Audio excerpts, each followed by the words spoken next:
Amon Goeth, one of the most notorious Nazi war criminals, was the brutal commandant of the Plaszow concentration camp in Poland. His crimes were so heinous that he was portrayed by Ralph Fiennes in the film Schindler's List, but what led to his capture, trial, and eventual execution? This is the story of Amon Goeth's downfall. Amon Leopold Goeth was born on December 11, 1908, in Vienna, Austria. He joined the Austrian Nazi Party in 1930 and quickly rose through the ranks of the SS, the paramilitary wing of the Nazi Party. When the Nazis invaded Poland in 1939, Goeth was assigned to oversee the establishment of concentration camps and the liquidation of Jewish ghettos. In February 1943, Goeth was appointed commandant of the Plaszow concentration camp, where his sadistic cruelty became infamous. He would personally shoot prisoners from his balcony, often for no reason other than his own amusement. His actions were so extreme that even some of his fellow Nazis found him disturbing. Under Goeth's command, the Plaszow camp became a place of unimaginable suffering.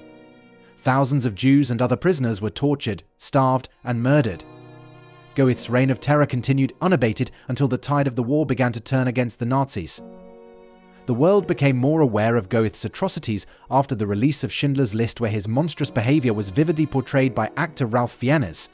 But while the film brought his crimes to a global audience, the real-life Goeth faced justice long before. As the Allies advanced into Poland, Goeth fled Plaszow, hoping to escape justice. However, in September 1944, he was captured by the US Army in Bad Tolz, Germany. He was handed over to the Polish authorities, who were determined to hold him accountable for his crimes. Goeth was put on trial in the Polish Supreme National Tribunal in August 1946. The evidence against him was overwhelming, including testimonies from survivors who had witnessed his barbaric acts firsthand. Despite his attempts to justify his actions, Goeth was found guilty of crimes against humanity, including the mass murder of prisoners at Plaszow.